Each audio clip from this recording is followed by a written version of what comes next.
de un trabajador que no le escapa las letras, traidores. Mario Vergara nació el 4 de mayo de 1965, tiene 56 años de edad, es contador público, economista, profesor y político uruguayo.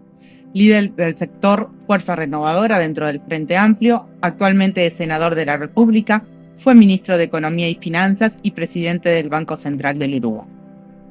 En el debate sobre la LUC declaró: hay un retroceso claro, una marcha atrás, tanto en los temas de inclusión financiera en cuanto a la expansión de derechos de trabajadores, ciudadanos, ciudadanas en materia de acceso a servicios financieros, como en los mecanismos de la Ley de Inclusión Financiera, que contribuían al combate de la evasión tributaria y al lavado de dinero. ¿Cómo se traduce esa afirmación en la vida cotidiana de los uruguayos? Bien, efectivamente, la inclusión financiera fue una estrategia que impulsamos desde los gobiernos del Frente Amplio en el año 2014, y una de las cosas centrales era la utilización de medios electrónicos, porque evidentemente son formas más seguras, más transparentes de información, más eficientes, menos costosas de operar, y eso obviamente redunda en beneficio de la gente. Cuando hicimos la ley, solo el 8% de los pagos que hacemos todos y todas se hacía con medios electrónicos. Hoy ese 8 es el 60%. O sea, la sociedad uruguaya abrazó la inclusión financiera y la utilización de medios electrónicos. ¿Qué dice la LUC al respecto? Concentrémonos en un par de los artículos. La LUC promueve la no utilización de medios electrónicos. Por ejemplo, una obligación que había en la Ley de Inclusión Financiera era pagar los salarios de los trabajadores por medios electrónicos, lo cual tenía todas estas bellezas que acabamos de hablar, más la garantía que se le da tanto al trabajador como al empleador, que se registre electrónicamente lo que efectivamente pagó. ¿Qué dice la LUC con respecto a esto? La Ley de Inclusión Financiera también decía que el trabajador elegía en qué cuenta bancaria o con qué tarjeta no bancaria quería cobrar. ¿Qué dice la LUC al respecto? Dice: ya no es más obligatorio pagar con medios electrónicos los salarios. Y bajo la falsa noción de libertad financiera, dice que negocien libremente el empleador y el trabajador en el momento en que se genera la relación laboral. Que negocien libremente, pero ¿qué capacidad de negociación tienen? Un trabajador que está consiguiendo un laburo, más en el momento que estamos viviendo ahora, que consigue su trabajo, se va a poner a debatir, a discutir, a negociar con el empleador que le está dando ese trabajo sobre cómo cobrar. O sea, realmente es un eufemismo pensar que realmente va a haber una negociación libre ahí, ¿verdad? Está claro que eso no va a ser así. Y por lo tanto, de esa manera el trabajador pierde la libertad de elegir cómo cobrar y en dónde cobrar. También se dice con respecto a esto, bueno, entonces, ¿por qué? ¿Por qué se propone esto si los medios electrónicos tienen todas las ventajas? Seguramente los trabajadores van a querer que se siga pagando con medios electrónicos, y los buenos empleadores también, que son la inmensa mayoría. Pero ¿qué belleza no tiene el uso de medio electrónico? No facilita la evasión, no facilita la evasión de impuestos, la evasión de aportes a la seguridad social. ¿Y qué significa esto para el trabajador? Si se evaden los aportes a la seguridad social, quiere decir que un puesto de trabajo formal se transforma en informal. Y un trabajador informal no genera derechos jubilatorios, no puede elegir el sistema de salud, no tiene acceso al seguro de paro. O sea, pierde derechos. Los trabajadores, en este caso, pierden derechos y libertades. Todo lo contrario de lo que dice el gobierno, que la LUC da derechos y libertades. Acá hay un claro ejemplo de que eso es falso y que es en la dirección contraria. Fíjese lo que pasó en la pandemia. De un día para el otro hubo cientos de miles de trabajadores y trabajadoras que tuvieron problemas de empleo. Los trabajadores que eran formales tuvieron acceso inmediato al seguro de paro. Los y las informales estuvieron un año penando para que les tiraran 1.200 pesos. Vaya si la pérdida de derechos que esto puede ocasionar tiene consecuencias para la gente, ¿no?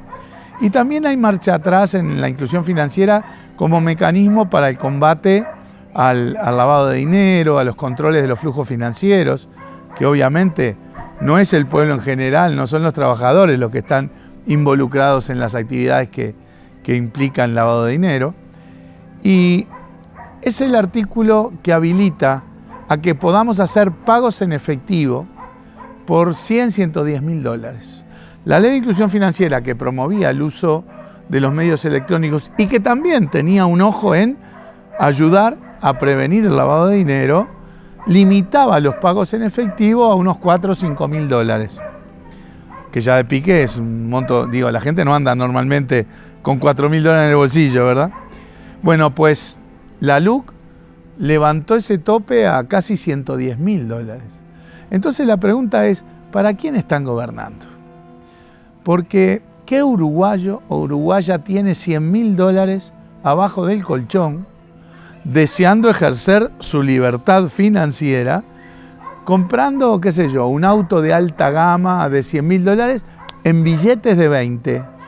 ¿Qué uruguayo o uruguaya está en esa situación? ¿Para quién están gobernando? ¿Cuál es ese uruguayo que realmente está en esa condición? Obviamente esto va a facilitar el lavado de dinero, obviamente esto de alguna manera también tiene, digamos, consecuencias en cuanto a los controles de lavado, que normalmente es dinero que proviene de actividades delictivas, del narcotráfico, de la trata de personas, el tráfico de armas. O sea, tan preocupados que dice el gobierno estar en materia de seguridad y delitos, pero resulta que estos mecanismos de control los debilita, favoreciendo, facilitando, digamos, el lavado y facilitando, por lo tanto, las actividades delictivas que están en el sustento, que son la base, la necesidad del lavado. En otras declaraciones usted afirmaba que la forma del gobierno de defender la LUC es no aplicarla. Esto concretamente referenciado a la decisión del gobierno de mantener los precios de los combustibles. ¿Qué nos puede decir al respecto? Sí, mira, ellos piensan que la LUC es tan fabulosa que no la mostraron durante el proceso electoral. Solo dijeron va a haber una ley de urgencia. Nadie pensó que la ley de urgencia iban a ser casi 500 artículos con decenas y decenas de temas y leyes que se modifican. Una verdadera grosería desde el punto de vista institucional. Pero ellos no mostraron la ley de urgencia durante la campaña. De hecho, hay un primer borrador en enero, seguido de las elecciones, que ni siquiera es lo que terminan planteando el Parlamento y ni siquiera es lo que termina saliendo. En segunda instancia, cuando empezamos a juntar las firmas, la estrategia de ellos fue salir a defender la LUC. No, fue no hablar de la LUC. Tan convencido de que la LUC es buena era que mientras juntábamos firmas, convencidos de que no se iban a llegar, ni siquiera hablaban. Su forma de combatir el tema era ignorando el tema, o sea, tampoco mostraron la LUC. Ahora no tienen más remedio, las firmas alteraron el escenario político y obviamente ahora la coalición de gobierno tiene que salir a defender la LUC. Ahora, hay un tema claro como el de los combustibles, que ellos tenían una política que era ajustar los combustibles todos los meses en base a los estudios que hace la unidad reguladora.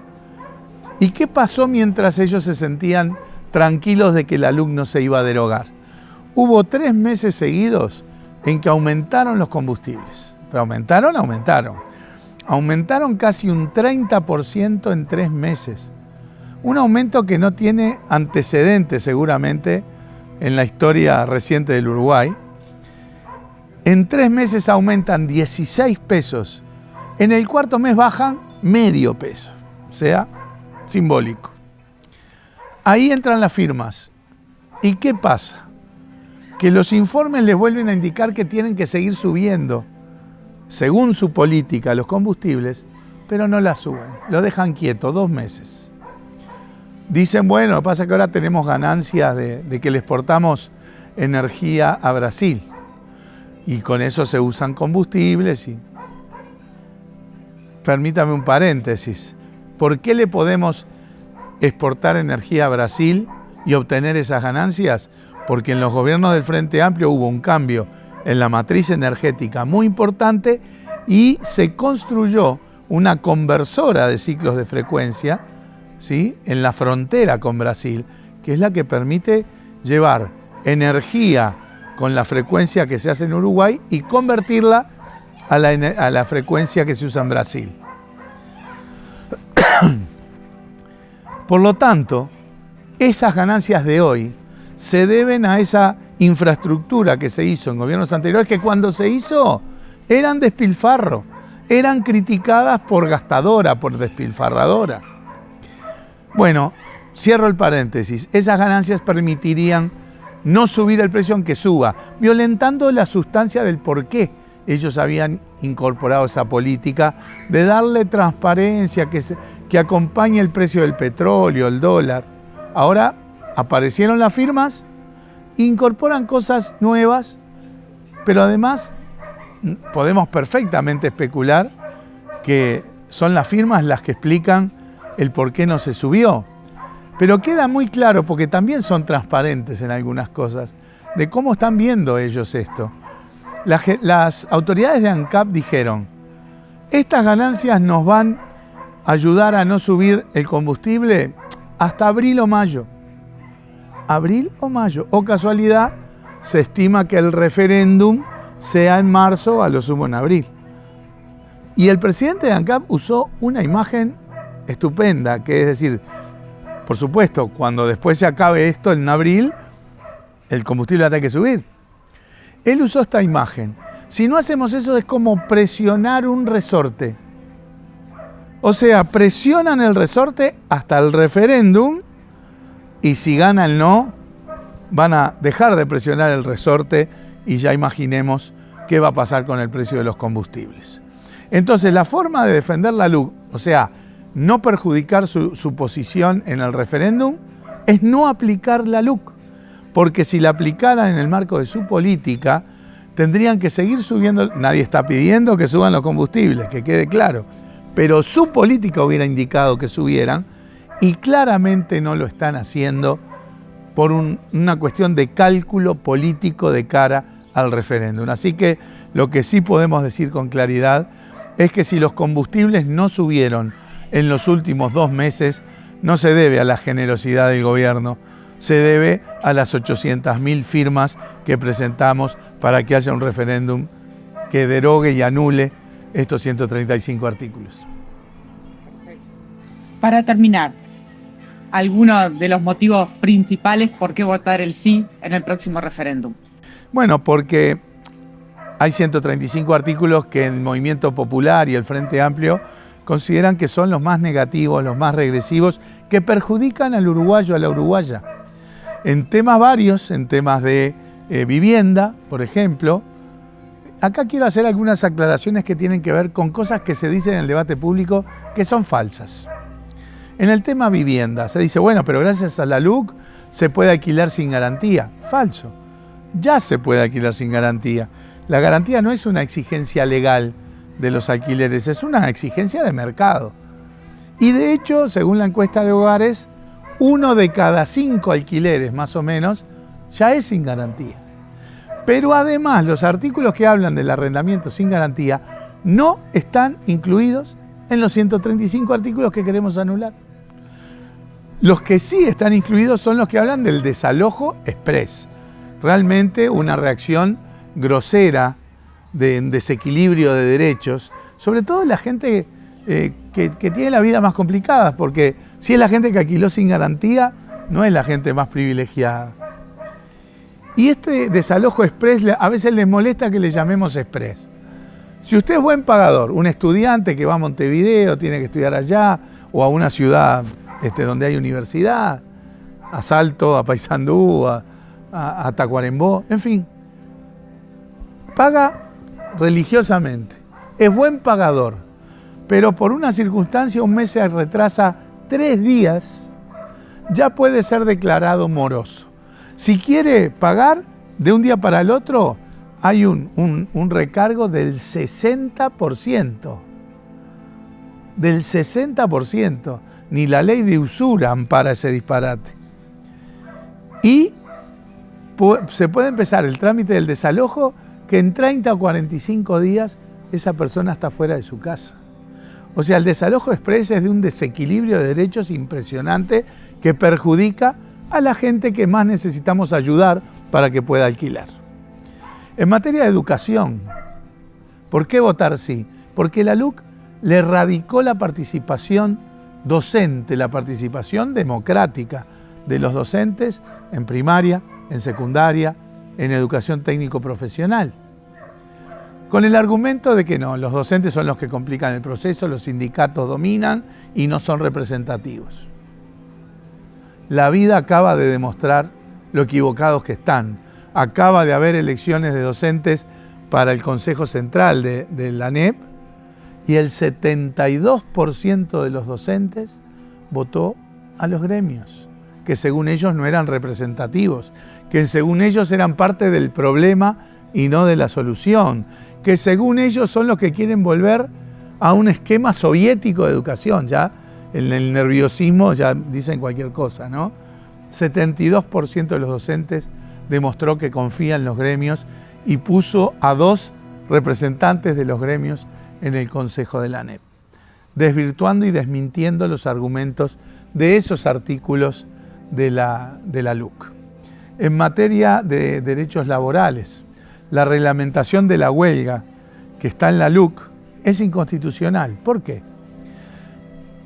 Acá hay que tener también cuidado en el diálogo porque la formulación del artículo puede ser seductora, porque dice algo así como: el que quiera hacer huelga que haga, el que quiera trabajar que entre a trabajar, y el empleador puede entrar a su fábrica, a su empresa, y dicho así, lo que está claro es que esas reglas de juego lo que hacen es erosionar la efectividad de la huelga. ¿Qué huelga puede ser efectiva en esas condiciones?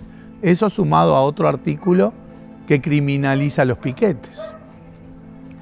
¿Por qué es inconstitucional esto? Porque la Constitución no solamente habla del derecho de huelga. La Constitución dice que debe salvaguardarse el derecho de huelga y su efectividad, así textual, y su efectividad. Y claramente estos artículos erosionan la efectividad de la huelga que la propia Constitución dice que hay que salvaguardar. Ya hablamos del tema de inclusión financiera y cómo le quita derechos a los trabajadores.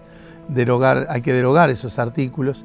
Y en materia de seguridad, sabemos que es un tema complejo, sabemos que hay cosas que hay que explicarlas bien.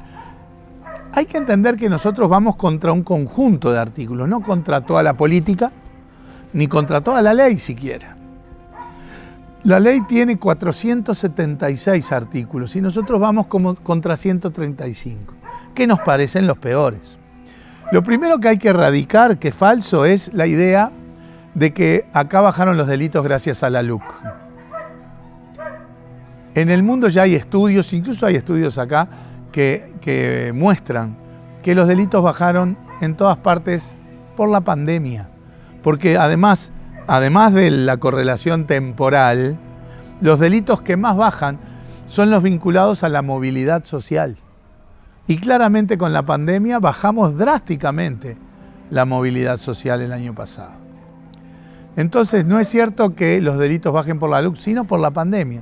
Pero además, si uno ve los datos de Uruguay, eso queda aún más claro. Porque los delitos empiezan a bajar en marzo del año pasado. ¿Qué pasó en marzo del año pasado? La pandemia. El proyecto de ley de urgencia ni siquiera estaba presentado. Se vota en julio, se empieza a implementar después. O sea que es tan maravillosa la LUC que tuvo efectos antes de existir, antes de que la voten y antes de que la presenten en el Parlamento. O sea, ¿cómo puede fundamentarse que es la LUC la que baja los delitos si los delitos empiezan a bajar meses antes de que la LUC se aprobara? Y en seguridad hay 2 o 3 temas que creo que vale la pena comentar. Uno es el vinculado al artículo 1 de la LUC, que es la legítima defensa. Nosotros estamos de acuerdo que exista la figura de la legítima defensa, como ha existido siempre, cuando lo que está en juego es la vida humana. ¿Qué agrega la LUC? La LUC agrega que también puede aplicarse cuando lo que está en juego es la propiedad. O sea, cuando te están robando algo. Si te están robando algo y hay un riesgo de vida, el riesgo de vida es lo que marca la legítima defensa. Pero si te están robando algo y no hay riesgo de vida, que la respuesta pueda ser que tú le puedas pegar un tiro al delincuente, porque no deja de ser un delincuente, hay que apresarlo, hay que juzgarlo, hay que procesarlo, pero matarlo, pegarle un tiro, bueno, la LUC habilita eso. Y además es un artículo, que además de ese exceso, que yo creo que la sociedad uruguaya entiende que la respuesta al hurto no puede ser el homicidio, ¿no? Es un artículo que genera confusiones en la aplicación por parte de los jueces. Voy a poner 2 ejemplos que pasaron, o sea, no especulo, no invento, pasó. En Florida hace unos meses, en el medio rural, aparentemente había un delincuente intentando robar una oveja que estaba como a 40 o 50 metros de la casa. Pues el señor desde la casa le dispara y lo mata. El hombre no estaba atentando contra la vida, estaba a media cuadra y ni siquiera tenía un arma de fuego. Bueno, ahí se aplicó la legítima defensa. Nos pareció un exceso. Para nosotros hay una persona muerta que no debería estar muerta.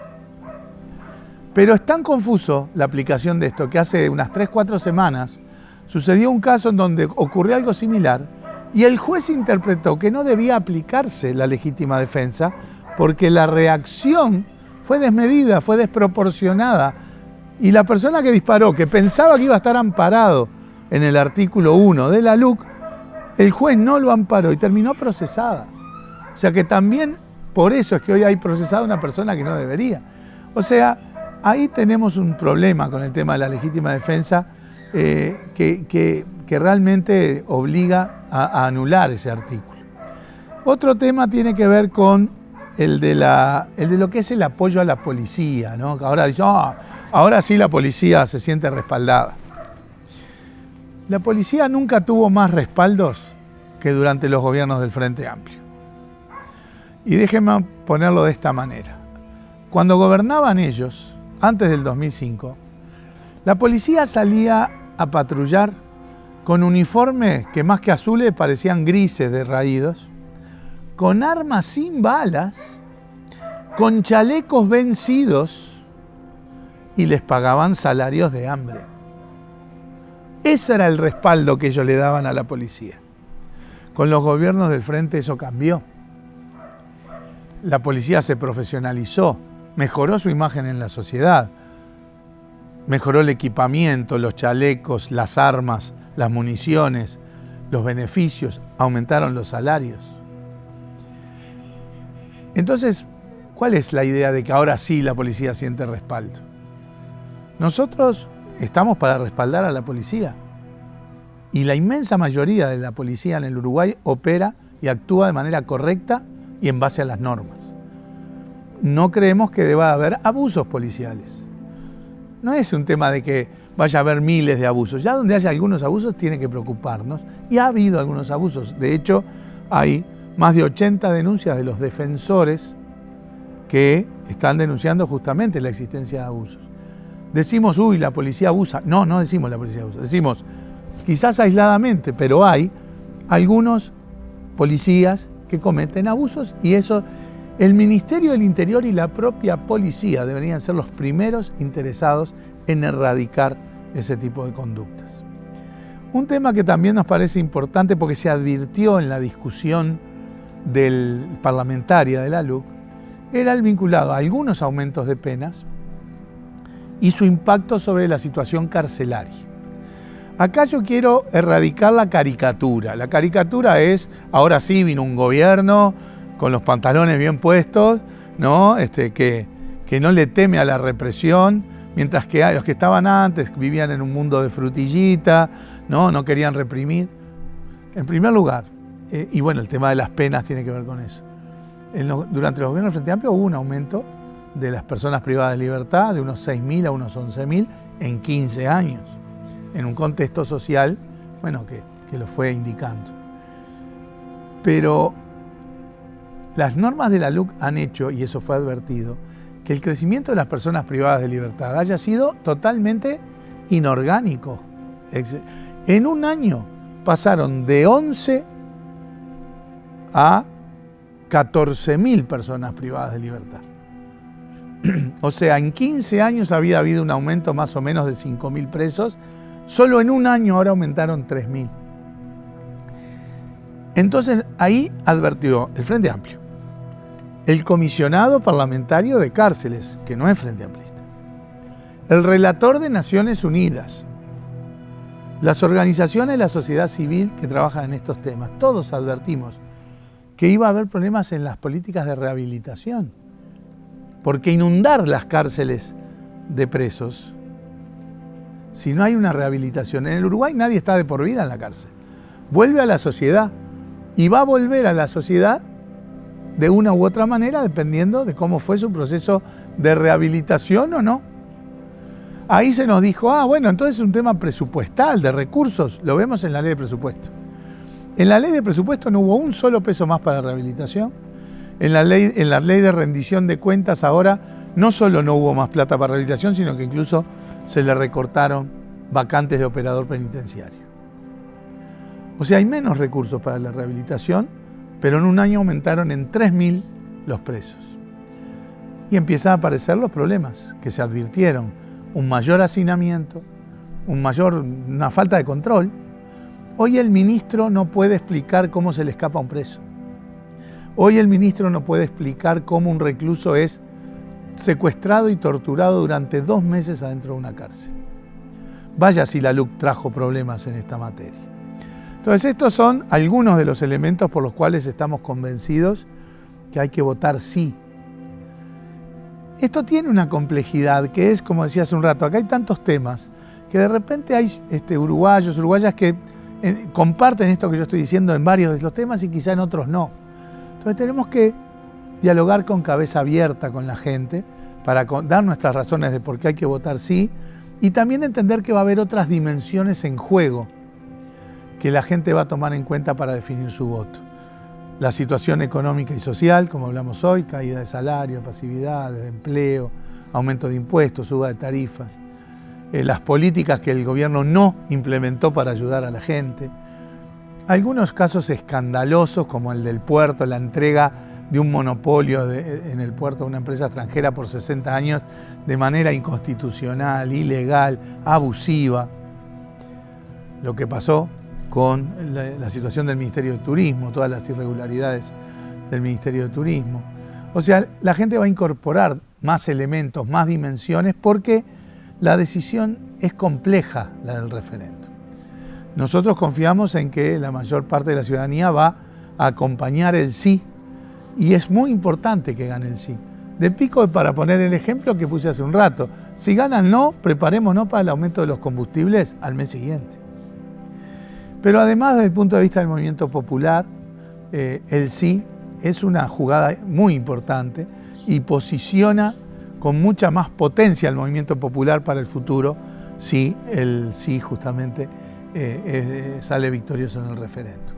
Entonces, por el bien de los uruguayos, por el bien de las uruguayas, hay que votar sí, tiene que ganar el sí en el referéndum.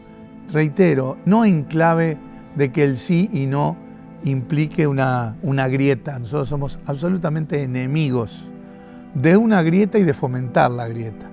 Tiene que surgir el sí del diálogo, de la comprensión, de entender las preocupaciones de la gente y de poder transmitir nuestras razones por las cuales debe ganar el sí, reitero, que es lo que el país necesita.